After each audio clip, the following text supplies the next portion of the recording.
네, 안녕하십니까. 추식인 6강, 오늘은 스펙편입니다. 제가 앞선 강의에서 취업은 3가지 중에 2개만 잘하면 된다라고 말했는데 그중 하나였던 스펙부터 오늘 살펴보려고 합니다. 다음엔 자기소개서와 면접에 대한 얘기가 이어지겠죠. 자, 스펙. 쭉 여러가지 스펙적인 요소가 많을 텐데 제 나름대로 좀 정리를 해봤어요. 첫 번째, 대학 간판. 자, 대학 간판은요, 지금 3, 4년이시거나 하면요, 사실 바꿀 수가 없어요. 그쵸? 그래서 취업은 항상 그래요. 지금 바꿀 수 있는 게 아니면 바꿀 수 있는 것에 집중하는 게 좋아요. 그래서 학점이나 어학연수에 차라리 집중하는 게 좋을 것 같고, 미련을 버립시다. 대학 간판은 뭐 내가 유리하든 불리하든 지금 어떻게 할 수가 없어. 그쵸? 혹은 내가 저학년이면 편입하는 거 뭐 말리진 않겠는데, 고학년이면 이미 돌이킬 수 없기 때문에 간판에 대한 미련은 버리자. 예, 버리자. 두 번째 전공입니다. 전공도 만약에 안 맞을 경우에 본인이 3학년 이전이면 전과하세요. 괜찮아요. 예. 보면 주변에 저도 학교 다닐 때 보면 3학년에 전과하는 사람들까지는 그래도 졸업하더라고요. 어떻게. 근데 3학년 이후에 전과하면 솔직히 좀 늦어요. 1, 2학년 때 들어오는 수업들이 아깝고 새로 들어야 할 과목들이 너무 많기 때문에 좀 리스크가 큽니다. 그래서 3학년 이전이면 전과하셔도 좋고요. 아니라면 복수전공이나 대외활동을 통해서 보완을 해나가시는 게 좋을 것 같다라는 말씀을 좀 드립니다. 저는 쭉 방향만 말씀드릴 거예요. 제 컨셉이니까. 학점은요, 좋든 싫든 간에 일단 본인이 선택한 공부에 대한 4년 동안의 지표, 평균이에요. 학점은 그래서 중요해요. 비교해보면 어학 점수는요, 여러분들 학원 가서 2달, 3달 만에 완성해오는 그런 점수인데 학점은 4년짜리거든요? 뭐가 더 중요할까? 학점 굉장히 중요해요. 뭐가 더 중요할까라는 건 사실 뭐 각 회사마다 기준점이 다르겠지만 학점이 안 중요하다고 할 수 없는 이유는 바로 이런 것 때문에 그래요. 4년을 했는데 하다못해 성실성 하나를 보더라도 4년짜리랑 3개월짜리랑은 다르거든요. 네, 그렇습니다. 그럼에도 불구하고 어학 물론 중요한 건 맞아요. 예, 솔직히 맞습니다. 왜냐면 정량화되는 가장 눈에 들어오는 게 학점이랑 어학이기 때문에 그래요. 높으면 좋은 것이 사실인데 그래도 한 가지 좀 말씀드리고 싶은 건 내가 해외 업무나 해외 영업 이런 거 할 거 아니라면 너무 집착은 하지 말았으면 좋겠어요. 저도 그래왔고 불안할 수는 있는데 너무 집착은 하지 말자. 왜냐면 내가 실제로 회사에서 영어 쓸 일이 없는 직무들이 적거나 한 직무들이 있는데 그런 직무들은 실제로 영어 점수 높은 데로 막 뽑고 이런 거 절대 안 하거든요. 그렇지 않아요. 그래서 너무 겁먹지 마시고 내가 어학 점수를 높일 수 있을 만큼 높이면 좋되 어느 순간 좀 정체된다는 걸 느끼면 집착하지 말고 내려놓으셔도 됩니다. 어학 연수는 제가 안 갔다 왔기 때문에 알아서 판단하시면 좋을 것 같고요. 넘어가 보죠.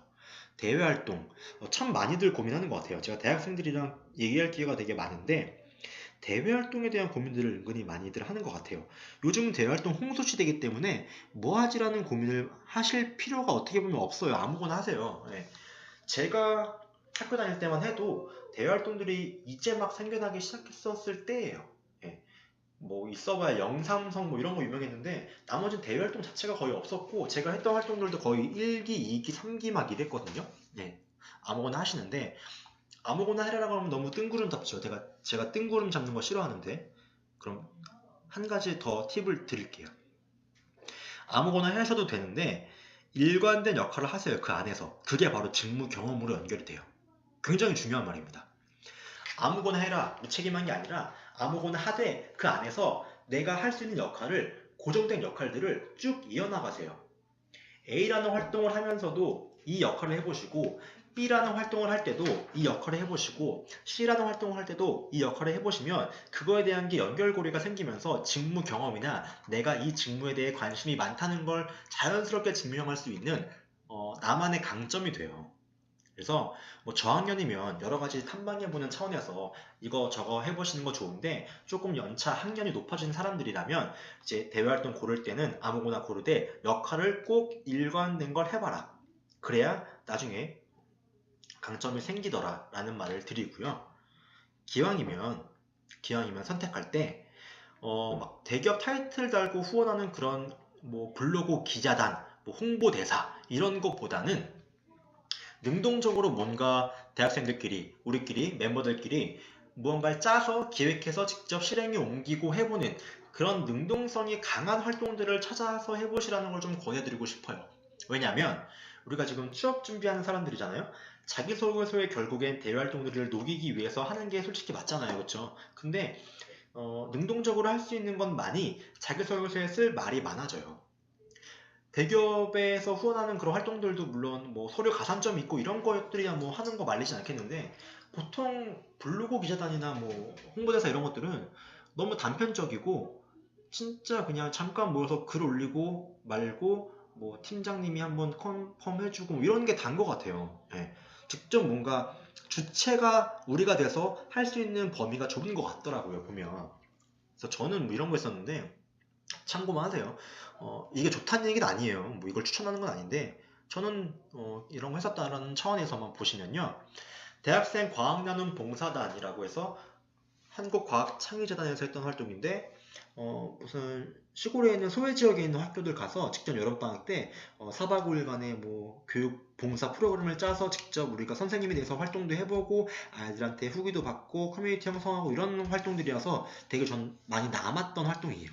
그리고 대학생 우리말 가꿈이라는 활동도 했었는데, 이것도 마찬가지로 한글문화연대에서 주관해주긴 하는데 직접 뭐 1조, 2조, 3조 나눠가지고 각 조마다 뭐 우리말에 대한 뭐 홍보, 우리말 개선 활동, 우리말에 대한 뭐 강연 이런 것들을 막 기획하고 플래시몹 이런 걸 막 기획하면서 직접 외부에 나가서 사람들이랑 접촉하고 시행해보고 프로젝트성으로 이 팀에서 이런 역할도 해보고 저 팀에서 저런 역할도 해보고 할 수 있는 가능성이 굉장히 많았던 활동이라 저는 기억에 많이 남았어요.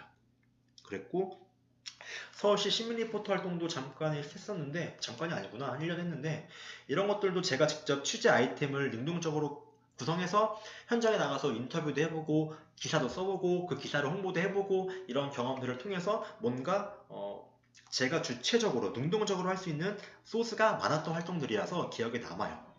물론 아닌 활동들도 많이 해봤는데 그런 것들은 결국에 제 경험 측상 많이 안 남더라고요. 그래서 여러분들이 대외 활동 고르실 때는 제가 말씀드린 이런 부분들을 꼭 참고해 보시면 좋을 것 같습니다. 스펙에 대한 이야기, 아르바이트. 제가 앞에 대외 활동 쪽에서는요, 꼭 대기업이 후원하는 거 안 해도 된다라고 했는데, 알바 같은 경우는 대기업 프랜차이즈 같은 거 하면 좋은 것 같긴 해요, 솔직히. 네. 뭐 SPC 계열사나 CJ, 이랜드 이런 쪽에서 하는 알바들 많잖아요. 그런 기업들에서 하는 사업들 많고, 그런 데서 직접 일해보는 경우는 그 회사에 나중에 원서 쓸 때는 당연히 도움이 될 거고, 뭐랄까, 현직자를 만날 가능성이 좀 더 높기 때문에 좋은 것 같다는 생각을 좀 합니다. 일하면서 사장님만 보는 게 아니라 가끔 운 좋으면 본사에서 나오는 그런 직원들 만날 기회도 있고 하잖아요. 그럼 간접적으로 그 업무에 대해서 한번 어깨너머로 볼 수도 있고, 혹은 본인이 좀 용기가 있고 적극적인 성격이라면 좀 인터뷰나 물어볼 수도 있는 부분들도 있고, 이런 게 하나하나가 모이면 되게 크거든요. 그래서 막 과외 같은 거 하지 마시고요. 직접 대면으로 나서서 할 수 있는 그런 알바 하시면 좋고, 알바 쪽에 한해서는 대기업에서 하는 것도 어떻게 보면 괜찮은 것 같더라 라는 얘기를 좀 드리도록 하겠습니다. 인턴. 인턴은 취업 깡패인 것 같아요. 스펙 중에. 예, 인턴 좋아요. 인턴은 웬만하면 하시고요. 회사 규모 상관없이 일단 기회 오면 잡으세요. 인턴은 되게 좋아요. 예, 좋고, 호랑이 굴에 들어가려면 그 호랑이 굴에 대해 파악을 해야 들어갈 거 아니에요. 회사 생활을 하려면 회사 생활 안에 있는 환경으로 들어가야 되는데, 그런 면에서 인턴은 다른 어떤 스펙보다도 가장 강력하다고 볼 수 있죠. 예, 그래서 인턴은 되게 좋고, 인턴이 되게 경쟁률도 인턴도 요새는 센데 조금 그런 센 경쟁률을 피해가면서 인턴 기회를 잡으려면 각 학교별로 취업지원 센터에서 운영하는 협조해주는 협력하는 뭐 그런 인턴들 알아보시면 좋고, 아니면 각 단과대에서 그 단과대생들한테는 오픈하는 그런 것들이 있어요. 그런 거 잘 찾아서 방학 때 단기 인턴이라도 좋으니까 알아보시면 좋을 것 같아요. 인턴은 확실히 취업할 때 도움됩니다. 자격증인데요. 자격증은 사실 2000년대 초반 막 이럴 때는 자격증 있으면 취업하는 시대인데, 지금은 사실 자격증 갖다 취업하는 시대는 지났어요. 네, 지났고 공신력 있는 자격증 위주로만 진짜 필요한 것만 따시고, 너무 막 잡다한 거 막 이름 모를 사단법인에서 만든 그런 것들 자질구레한 거 딸 필요가 없습니다. 예. 뭐 이것 따면은 내가 이거에 관심 있는 거 어필할 수 있지 않을까? 그래도 별로 안 좋은 것 같아요. 거기에 대한 시간이 많이 소요된다면 안 하셔도 돼요, 자격증은. 그래서 어느 게 좀 공신력 있는지 이런 것들은 큐넷이라는 한국산업인력공단에서 만든 사이트인데 여기 가면 자격증에 대한 정보 같은 거 많이 나와 있기 때문에 공신력 있는 것만 좀 따져보시면 좋을 것 같아요, 자격증은.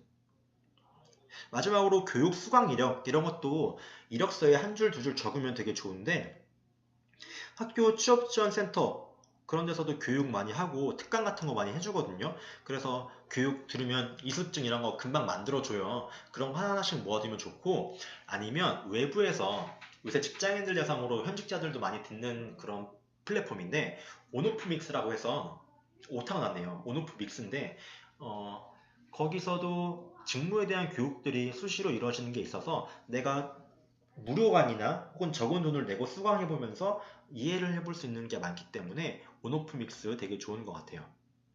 그 다음에 직무 관련 카페나 세미나 이런 것들 들을 수 있는 기회 있으면 들으세요.